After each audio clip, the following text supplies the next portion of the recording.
Well, it's a real joy for me to introduce our speaker for today, Dean and Professor Hee Eun Lee from Handong International Law School in Korea. I've known Dean Lee for a long time. I think we may have met in 2004. Our schools, Handong International Law School, Regent University School of Law, are very much partners in ministry. We share a mission of training Christian leaders to go out and change the world all over the world, truly. And so I want to tell you a little bit about Dean Lee. He received his bachelor's degree from Vassar College. He received an MA in International Relations from Syracuse University, his JD from Syracuse University, and then an LLM from NYU. For a while, he practiced as an associate with the Burlingame Underwood firm in New York City. He did commercial litigation and maritime arbitrage. He's the author of Making of International Law in Korea, Colony to Asian Power, and a number of other books. He's also a professor, a teacher, and he's with us this fall he's on sabbatical and a visiting scholar with the Center for Global Justice. And so it's just a joy to be able to spend time with him. He's one of the deepest thinkers I know about how to think Christianly about international law and human rights law. So would you join me in welcoming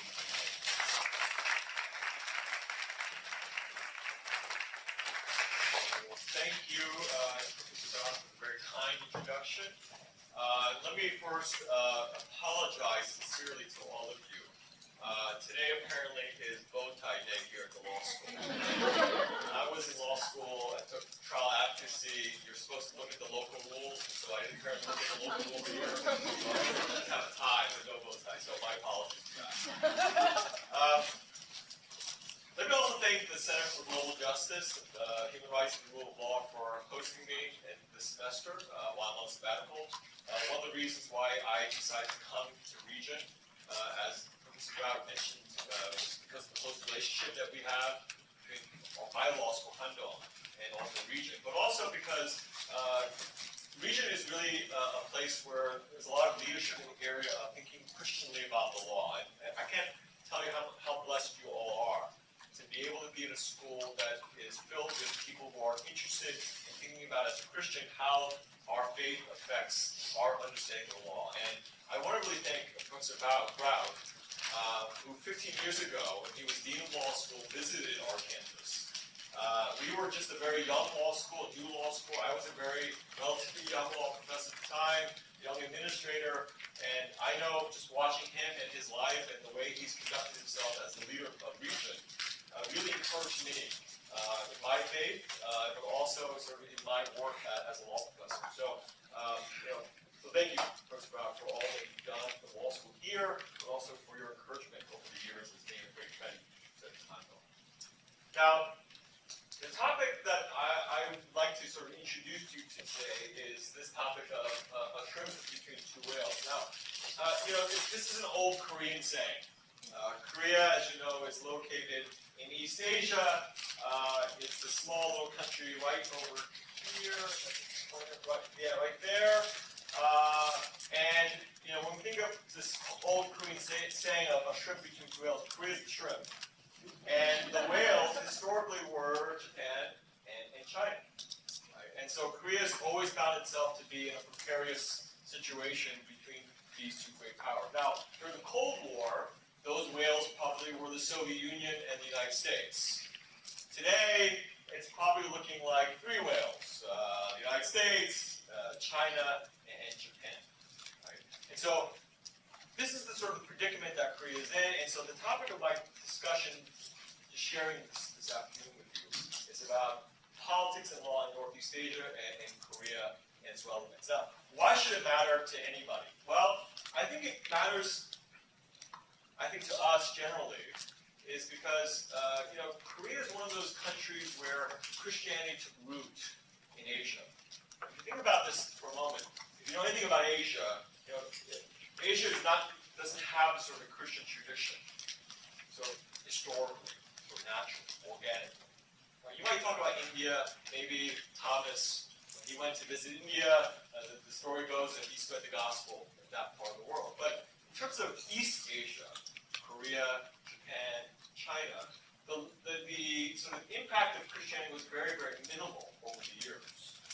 It's only been within the last 200 years or so, 100 years, where missionaries were sent from the United States, from Australia, other places around the world that were trying to make inroads for protesting Christianity. And Korea happened to be one of those places where Christianity took root. In fact, I would say, probably the only country in East Asia today where Protestant Christianity has any sort of foundation. And that's because of missionaries. Missionaries came from this country and also from other places around the world. And so right now, percentage-wise, Korea is majority sort of agnostic. Most people in Korea don't self-identify as being particularly religious, about 56%.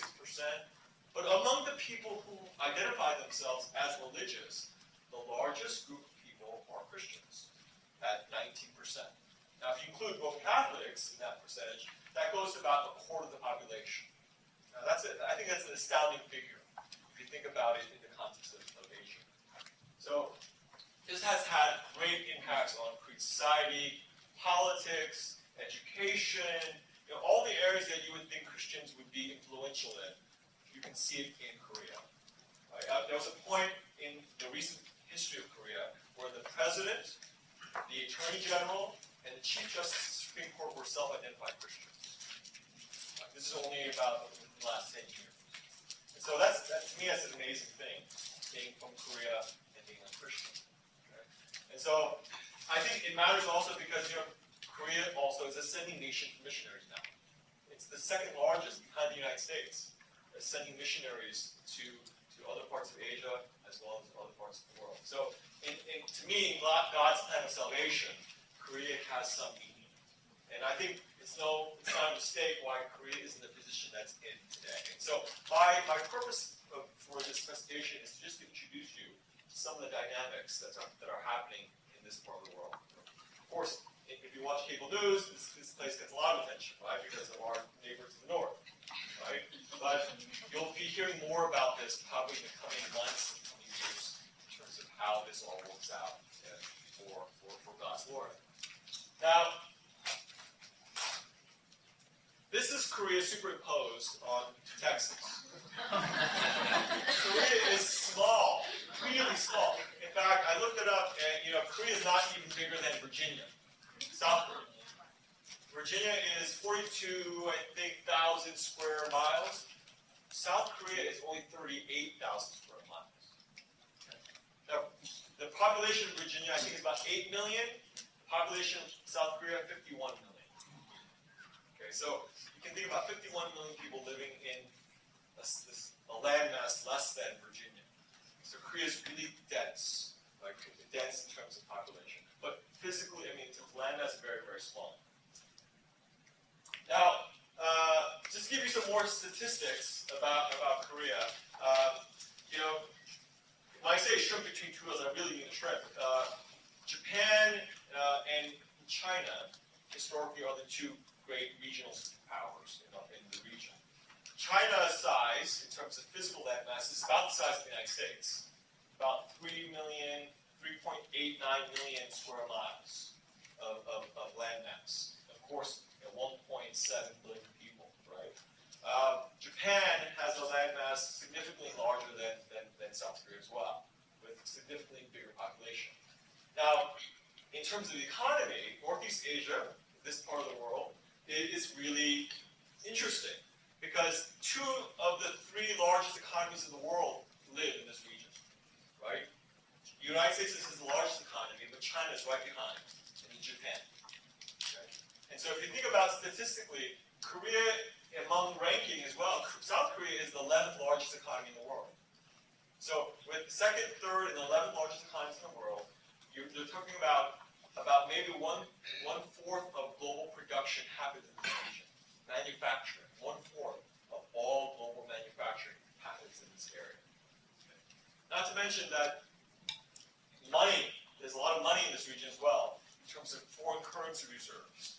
About one-third or one-fourth of all currency reserves exists within this region. Okay. China obviously being one of the largest carriers of foreign reserve. So needless to say, this region is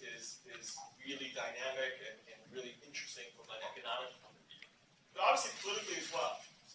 Politically, China is asserting itself, right, flexing its muscles with newfound economic development.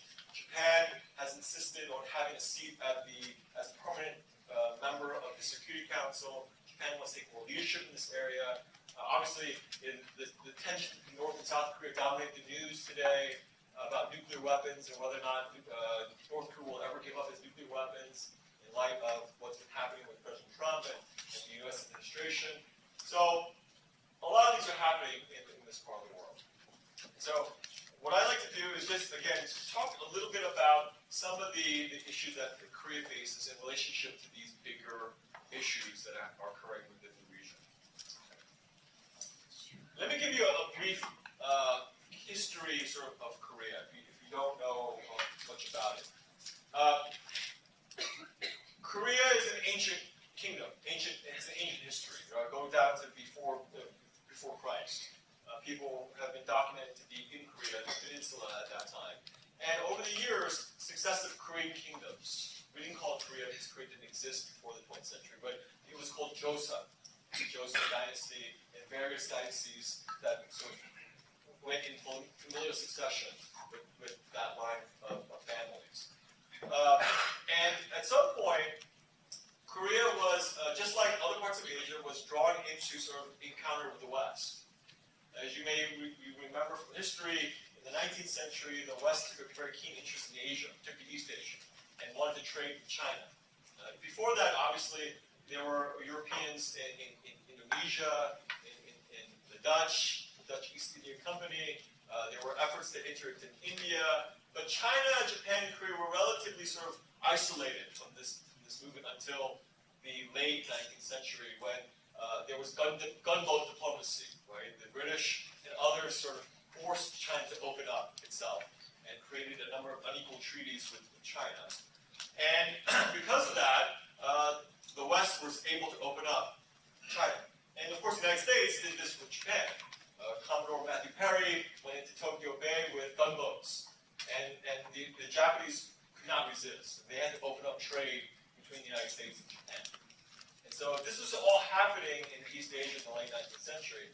But Korea, actually, interesting, was still isolated. It was considered the hermit kingdom because no one had really done anything with Korea.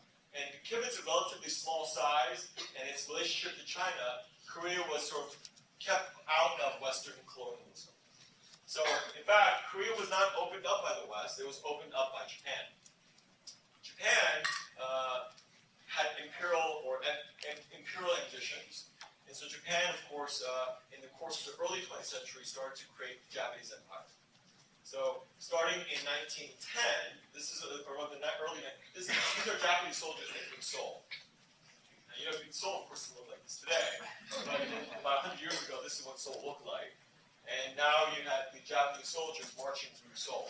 And so Korea became a colony of Japan, officially between 1910 and until the end of World War II in 1945. So Korea was under Japanese colonial administration for about a 35-year period.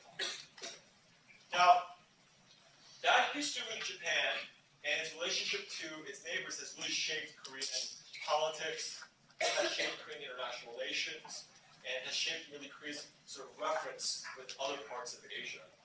And so I want to talk about issues with Japan particularly, because that is sort of at the forefront of many Koreans and thinking about what international relations are. And this relates to human rights too. As Dean Walton was talking, and also Professor Brown was talking about in terms of the center and its commitment to human rights, Korea is very keen on this issue of historical injustice. And there's an issue in Korea which dominates sort of any discussion with Korea and Japan is the comfort women issue. Have any of you heard about this issue? Some of you have heard this. Now, comfort women is a euphemism for the Japanese word prostitute. Okay? And what happened during the period of Japanese colonial administration, but also pretty much through World War II, was the Japanese set up comfort stations for their soldiers. Okay? And what this meant was that about 200,000 women, mainly from Korea, but also from the Philippines, from China, and And there were documented cases of Australians and Dutch as well who were forced into sexual slavery for the Japanese army. Okay? And this is just here's a picture of it. You have young Korean women, they're teenagers, typically also going into their 20s, where the Japanese conscripted them into service in these rape centers, essentially. And this was happening during World War II. And so you can imagine, Koreans have a great sensitivity to this issue because of the issues of shame, but also because Korea was under Japanese colonial administration. Right? And so, to memorialize this, some civic groups in Korea started to create these statues. And they placed one right in front of the Japanese embassy in Seoul, which the Japanese were not very happy about. They were upset about this. Because for a long time, the Japanese government never officially recognized that the Japanese military had any official involvement in creating these rape centers. So often they would say these were private entrepreneurs for servicing the Japanese military, and these were just mere prostitutes, or taking advantage of the war situation to make some money, right? So the Korean government officials has always resisted this interpretation that said that this was a human rights violation. Right? This is a severe human rights violation. You cannot rape people in war, and this was happening to civilians, and so there has to be some justice, right, in terms of this kind of situation. So how do you do justice when you have a situation of war, you have instances of rape, and what kinds of justice can you think about in terms of resolving this kind of issue? Do people go to jail? Is there going to be any compensation paid to the victims? Right, all the issues that you are familiar with in terms of justice, in terms of the law. And so this becomes an essential issue for Koreans, this question about comfort women. Now, in 2015, the Minister of Foreign Affairs of Korea and Japan got together, and they apparently tried to resolve this permanently, because this has been a sticking point of relations between Japan and Korea. And so in 2015, they came up with an agreement, an international legal agreement, that they would resolve this issue finally and completely. Many Koreans were not happy with the deal because they didn't think that it was really favoring the victim in this case. They thought the Korean government was just pushing to the side to have better relations with Japan. But in any event, there's an agreement in place that supposedly resolves the question, although many civic groups in Korea dispute that. Okay, so it's an ongoing question that's going to continue on for a while.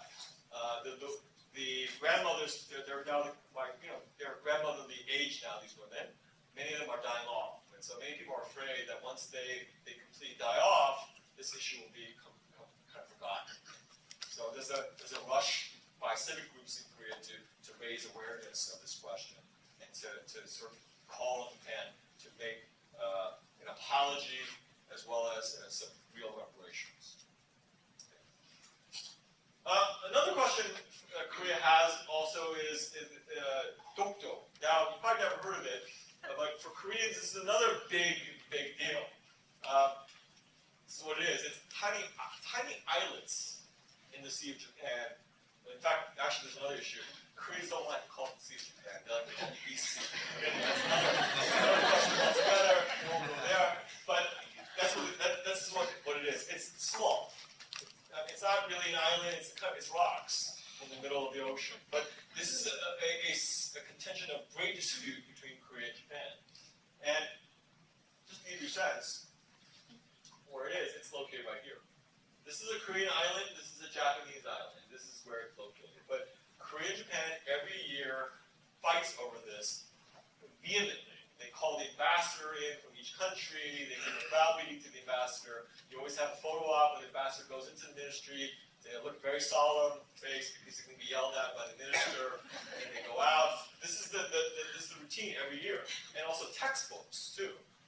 What it says in textbooks about Japan's involvement in Korea is an issue as well. What the Japanese students are learning about this period of time. But this issue here remains a real big sticking point. Korea occupies it. So if you see the picture before, you see that there's a little facility here. This is a police detachment out here. The 30 guys that live here, okay, on a consistent basis.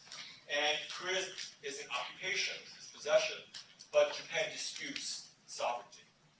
Okay, so Korea is an occupation, but Japan disputes the sovereignty of those islands. Now, why does this matter for Koreans, right? Why can't some people ask why just negotiate some deal between Japan and Korea? Just get this over with. That's often what people say. But just to give you a sense of how deep these feelings are about historical injustice and how it relates to sovereignty issues and how it relates to comfort women. This is a statement made on national television after there was kind of a firing, shooting between the Japanese Coast Guard and the Korean Coast Guard. So actually people, they shot each other over this disputed area. And so the president of the country then made a national televised address where he sort of addressed the question. And he summarized what the meaning of this means to Koreans. He said that basically this dokdo is a symbol of a complete recovery of sovereignty. Dokdo is a touchstone of Japan's recognition of its past history, as well as determination for Korea-Japan relations, the future and peace in East Asia. Right? There's a sense that Japan is ignoring the past. Right? That they're not teaching their people that Japan was an imperial aggressor in World War II. Right? And so dokdo is a matter, it's not about just territorial rights, but about bringing closure to an unjust history, this injustice between Korea and Japan, and for the full consolidation of Korea's sovereignty. And this is to the position. For Korea, this is not a matter where there can be compromise or surrender, whatever the cost and sacrifices may be. So this is pretty strong language to use over, really, if you think about it, really insignificant sort of area. There's not much there. Thank goodness no one has found oil there. Right? But generally speaking, it's a really an area of relative insignificance. You don't really hear much about it. But psychologically, it matters a lot for Koreans because, again, how do you deal with another nation that's sort of taking over your nation? And how do you deal with questions of fundamental justice? Is this a question of justice or not? Is this just power relations between two states, right? This is a question I think that may be interesting for law students and people like us, is does international justice exist? Or is it just pure power politics? I mean, in domestic circles, if I harmed you or took your stuff, there would be legal remedies. Right? We call that justice. Right? There's a justice system. But internationally, we don't quite have that kind of system. Right? But does that make justice any less real when another nation goes into another nation? Or again, is it just politics? It happens in this law of the jungle. That's what nations do to each other. But is there any real sense that there can be true justice internationally? And I think that's part of the question of human rights, is that issue of when a state does something, can it be legally responsible? Not just morally responsible, legally responsible in some degree for some sort of injustice that it has undertaken. Okay? And so for Koreans, this becomes a really, really big issue. Okay. Now, why it matters also is, here we have this because of this undetermined nature. This area of the ocean is undetermined, meaning no one knows quite sure who owns what in this area, where the lines of delimitation are in the ocean. Korea and Japan have done a relatively good job of not really complaining too much. So fishermen come in out of here relatively easily, no one really bats an eye. But on this other side here, this becomes actually a very sensitive issue for Korea. So on this side is the Yellow Sea. And here we have a situation where we have North Korea and we have China here.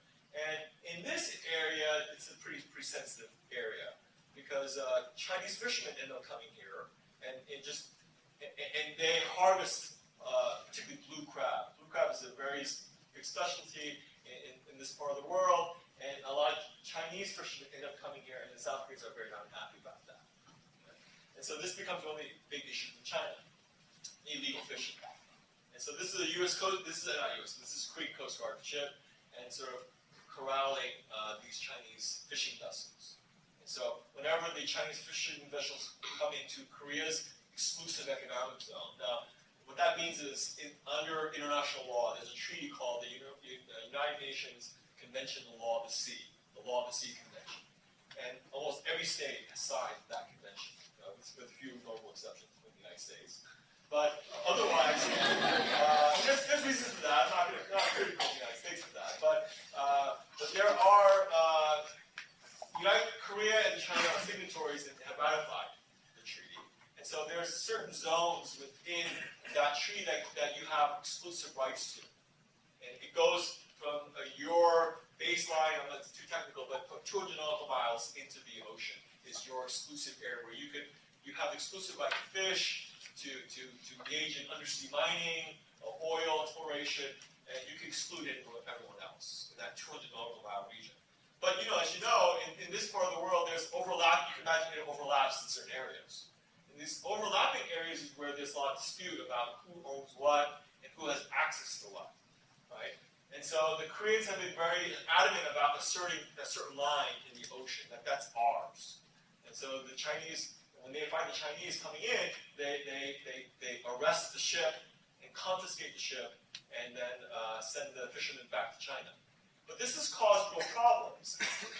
People have died, actually, in these kinds of these operations. So Coast Guard people die, once every 4 or 5 years, fighting off these Chinese fishermen, who are relatively well armed on these fishing boats. And so this is a point of contention between the two countries, which has been going on for quite some time. Another issue, of course, is trade relations. China's is Korea's largest trading partner. Makes up 24.8% of all South Korean exports go to China. Okay. The next biggest is the United States, and that's 12% of South Korea's total exports goes to the United States. So China obviously is the big trading partner of Korea. So China holds a lot of leverage in Korea as a result. And so there was a big issue 2 or 3 years ago. This is an anti-ballistic missile system that the United States installed in Korea. And the Chinese were really upset about this, really upset about this. And the reason why they were upset about this is because even though this is intended to be a defensive mechanism, right? This is intended to shoot down any potential North Korean ballistic missiles that may come into Korea, right? This is sort of an anti-missile system. The reason why the Chinese were really upset about this is because they felt like this gave the U.S. first strike capabilities. So in the event the United States ever decided to hit China first, this gave the United States the ability to protect itself against any counterattack. So that's why China is very sensitive to these kinds of issues, whatever's happening in Korea, because of the U.S. sort of maybe checking China in this part of the world. And as you may have heard the news on Sunday, there was a near miss between 2 destroyers. A U.S. destroyer and a Chinese destroyer just narrowly missed each other in the South China Sea. China is really upset with the U.S. fleet movements in the South China Sea. And so, again, China is very, very sensitive when it comes to this question. So, because Korea installed this system, China stopped all of its tourists from coming to Korea. Not all, but a significant number of tourists. So it went from some number 80,000, a couple 100,000 visitors to 10,000 visitors. Because China stopped tour operators from going into Korea. So this affected, of course, the tourist economy in Korea significantly, as well as it made it harder for Korean businesses to do business in China. So China has a lot of influence in South Korean politics when it comes to trade and also politics as well. You've been hearing a lot about this in the news, of course, issues with North Korea, ICBM technology and nuclear weapons, right? I mean, that's the big question that is raised today is North Korea is a nuclear power state, even though people may not officially recognize it as such. North Korea has nukes, right? So the question becomes, how do you deal with a nuclear power right north of you that's so close? And so this has been an issue not only for Koreans but also for the Americans as well, right? This is the main, I think, impetus for the Trump administration is to denuclearize the Korean Peninsula. And how do you do that? So apparently they're going to have another summit meeting at some point, right? Trump and Kim. And so what sort of movements are going to be made, right, to effectuate the situation of denuclearization? But for South Korea, this becomes a real important because South Korea cannot operate independently, right? Because it's so tied to the United States, and the United States is such a powerful ally that Korea cannot operate independently on its own for foreign policy. It has to coordinate with the United States. And so I tell you, Koreans are very happy with Trump. A lot of pro-Trump folks in Korea because he's done something which no other U.S. president has been able to do. Broke the conventional wisdom about not meeting with the North Korean dictator and actually sitting down, having a conversation, and potentially maybe making a breakthrough. Who knows? I don't know what's going to happen yet. No one knows what's going to happen. But this situation is obviously at the forefront of many people's minds. But not just nuclear weapons from Korea, South Korea. This gives you a sense of what Korea is facing just in terms of conventional weapons. Not just nuclear weapons, but conventional weapons. This is Seoul. And I mentioned to you that Korea has 51 million people. Half of the Korean population lives here. 25 million people live in the greater Seoul area, this area here. Okay, 25 million people. Okay? Now, the distance between here and here, this is the DMZ, demilitarized zone. The distance between here and here, 35 miles. Okay. Really close, right? So we have 25 million people living 35 miles from the demilitarized zone. Now, the reason I put this map up is these red dots represent artillery batteries. Now, artillery batteries and cannons can reach distances of 40 to 50 miles. Okay?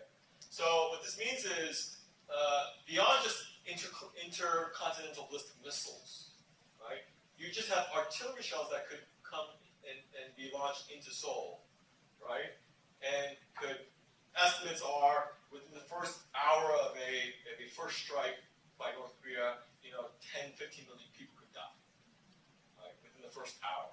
Now that's just maybe exaggerated, but the point is to say that this threat is real, right? And so, how do you resolve a conflict like this that's been deep-seated for many, many years, right? And so there's been meetings between the two presidents, and there's been some progress apparently made on trying to lessen the tensions on this region. But I tell you, if you've ever been there, it's tense. You have American soldiers, Korean soldiers, and you have North Korean soldiers literally facing off against each other, right? And it's a really difficult place to serve if you're serving in the Korean military or U.S. military for that matter, because you're the tripwire that you'll be the first people to die in a potential land war between the two Koreas if it ever restarts. Okay? And so this has been Korea's dilemma since the end of the Korean War, and living within that range of these artillery shells.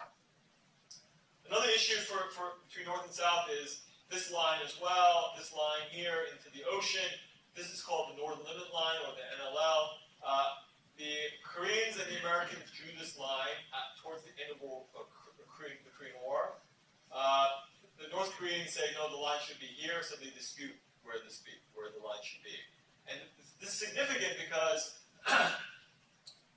a South Korean warship was sunk in 2010, 8 years ago, killing about, I think, 45 sailors here in this part of this area. And there's active tensions between the two countries in this part of the world, this part of the region. And because North Korea disputes this, it has engaged in even shelling South Korean islands. You can imagine, people who live on these islands live under the threat of being shelled, and they have been shelled a number of times in the recent past, even the last 8 years. So you can imagine, right? If this happened to any other country, you could have a war would start. Right? If someone starts to shell the United States, you can imagine there's going to be a war. But South Korea has always limited its response. Always. Why? Because they're afraid of what? All-out war here.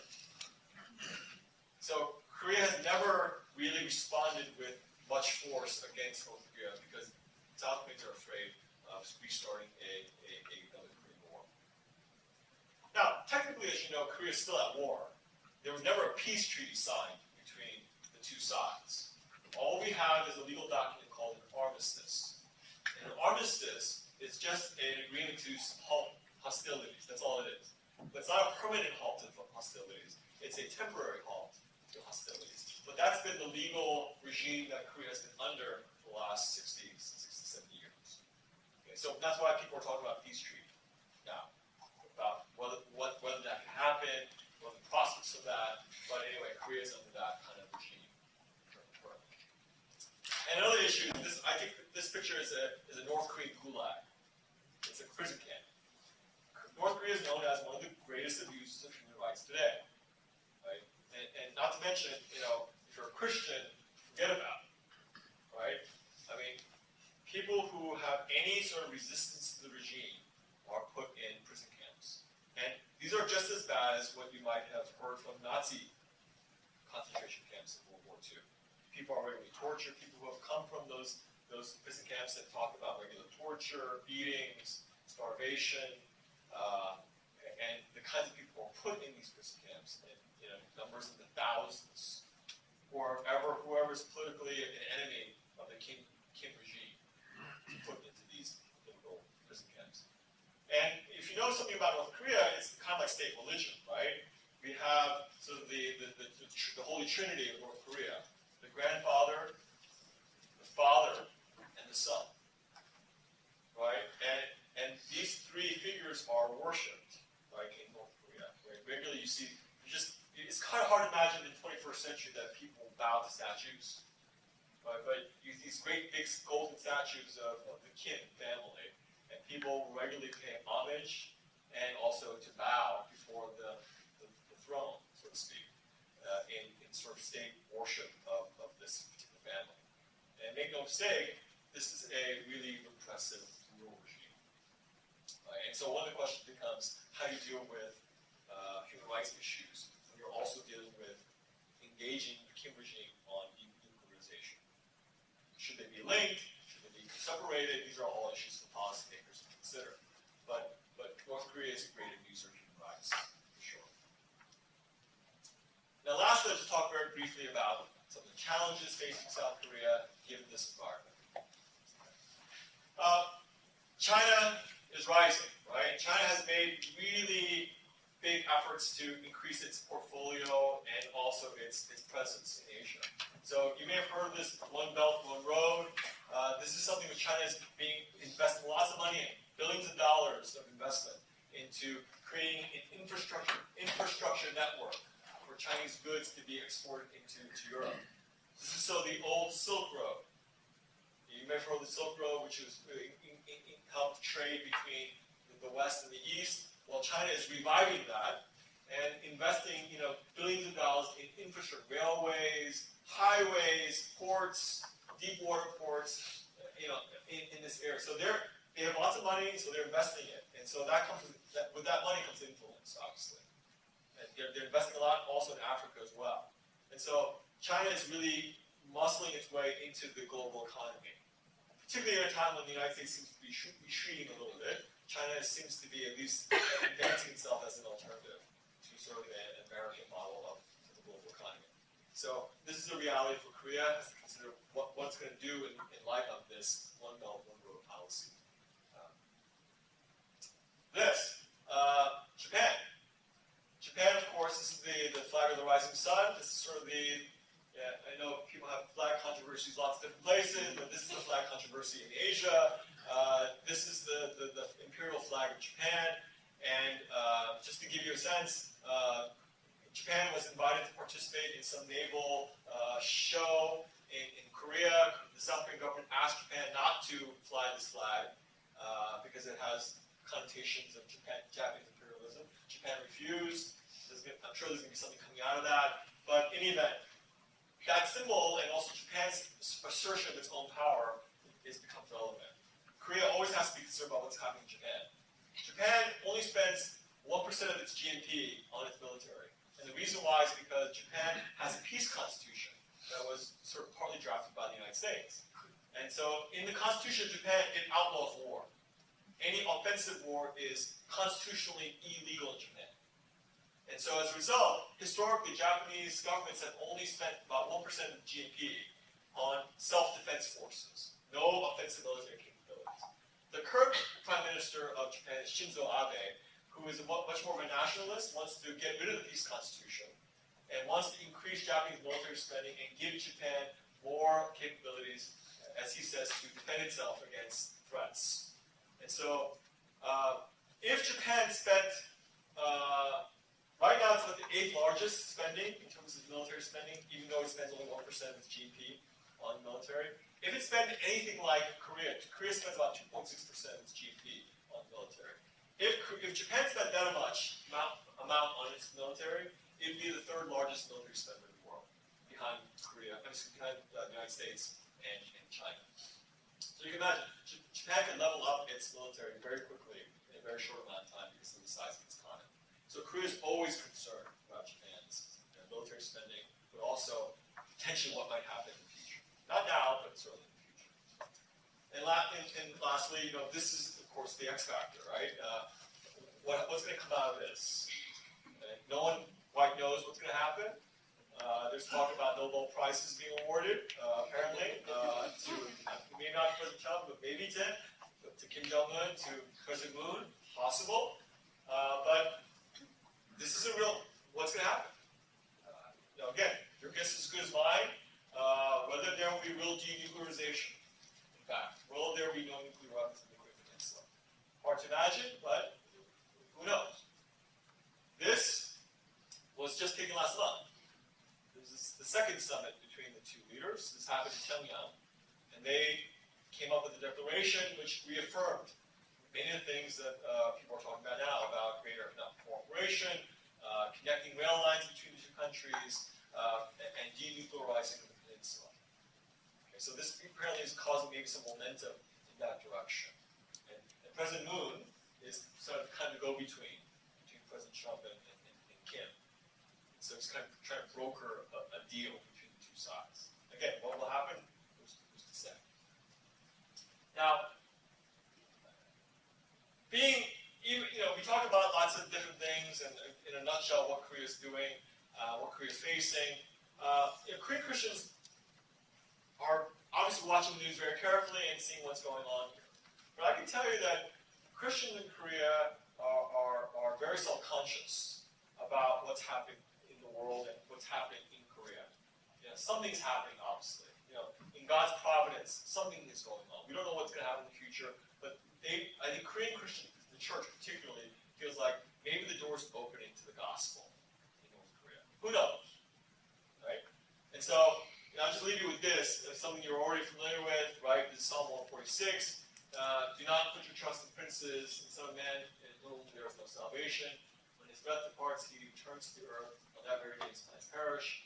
Blessed is he whose hope is the God of Jacob, whose hope is the Lord, his God, who made heaven and earth, the sea, and all that is in them. So, despite all the sort of the politics and the impressive military power of nations and world leaders, right? I think Christians can take solace in knowing that kings are in his hand. And the work of Christians in the world is to testify as to the gospel of Jesus Christ. And the church and the kingdom of God is eternal. And despite nations rise and they fall, leaders rise and they fall, and yet God's people will remain. The kingdom of God will remain. So I think the encouragement that I hope we can take from this is that despite the tumultuous nature of Northeast Asian politics, that God is faithful and his church will remain. That all of this has a purpose. And I guess, again, Korean Christians really feel that this may be the opportunity for the gospel to enter into North Korea finally. Thank you for your kind attention. This is it for my presentation.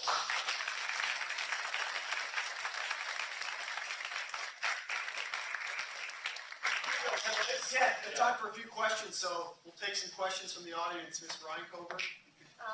Thank you very much for your presentation. And you mentioned about the how do you rectify or reconcile, obviously, the horrible human rights abuses in the North Korean regime, the gulags and all the other things we know about, with trying to broker a peace deal.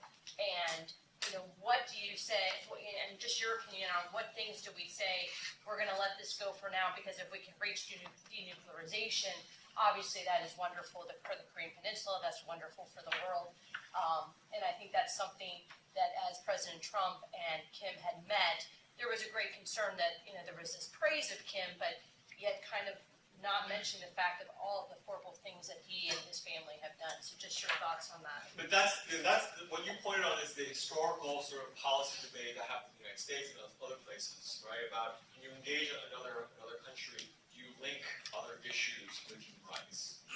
And so in this case, in the United States, it's China and human rights, trade and human rights. Right? Do you link trade with China with what's happening with human rights abuses in China? Now, a lot of people say you should, right? A lot of people say no, you shouldn't, because of the question about, well, you go into the country, you can open the country up, and organically over time, it'll change. The more you engage a country, right? And so it's hard for me to say, because in North Korea's case, it's so horrible what's happening there, and clearly it's unjust. It's really unjust how North Korean people are being treated, right? Christians, I tell you, if you're Christian, it's like being in the bad days of the Roman Empire. It's like Christians are being executed, they're being tortured. This happened even during the Japanese colonial period. The Japanese hated Christians because Christians believed in another god. The Japanese felt that their emperor was a god, and you had to bow to the east every morning to the emperor. Christians refused. They were sent to prison, were tortured, people killed, pastors. It happens throughout history. And so, what can be done is, I think, very little, honestly, because I don't think there's really the political will to really engage North Korean human rights at a basic level. I think if the goal is denuclearization, you sort of want to put that aside. And that's why I'm a little bit disappointed, not with the Trump administration per se, but with the South Korean administration, because the South wants better relations with the North, but really doesn't pay.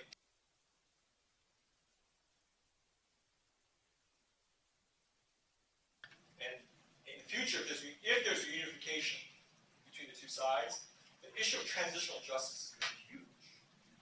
Because you're going to find out what happened, what really can happen in North Korea, and then how do you bring to justice the people who committed horrendous human rights violations? How do you resolve that question? It's not simple. I don't even know the answer to that question. Yes? Yeah, I'm just wondering why South Korea is willing to do so much trading with China in spite of some of the conflict, some of the hostility between them. It's a good question. There's been a debate in Korea about better relations with China, better relations with Japan. That's always been a foreign policy debate within Korea. So there's a group of people that says that we should be closer to China. We should make ourselves more closer to China because China is our neighbor, right? We're going to have to deal with China because China's in our neighborhood. So we have to get closer to China. There's a group of people within the foreign policy establishment in Korea that says, no, we should get closer to Japan. Right? And that discussion happens between foreign policy makers as well as ambassadors and other types about who we should be closer to. There's another group of people says, no, neither of them, we should get close to the United States. Link our fortunes with the United States. And so that debate is happening actively within Korea. So you should think Korea is not monolithic, right? Just like the United States is not monolithic. There's debates happening all the time about what should happen in terms of Korea's relationship with other nations. But that's an active debate. It depends on who you're talking to. People believe that China is the future, right? Especially in Asia. So you want to make sure you ride that train and don't be late to the party.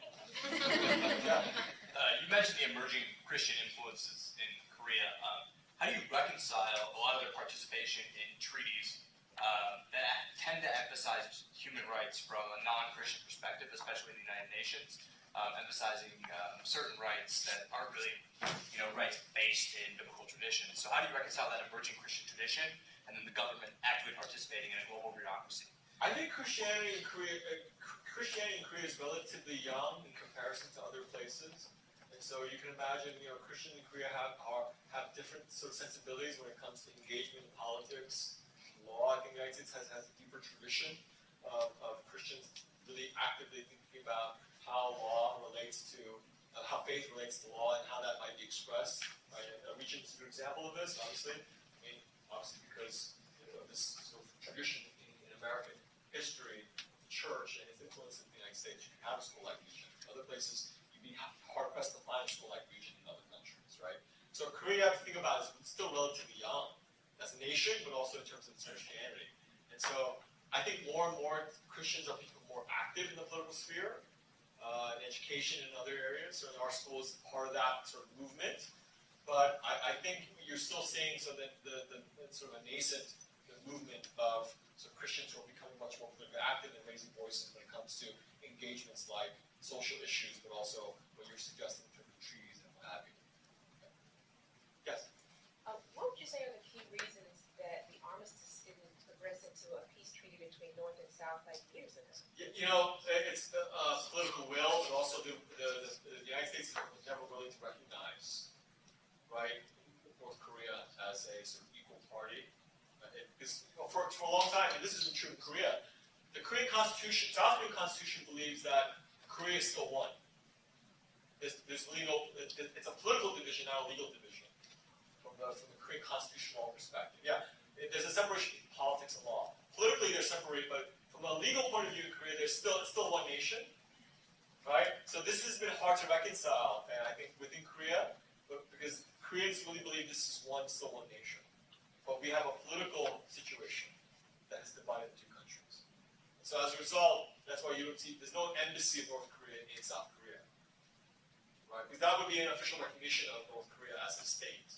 South Korea has no recognition of North Korea as a state because it's still one country.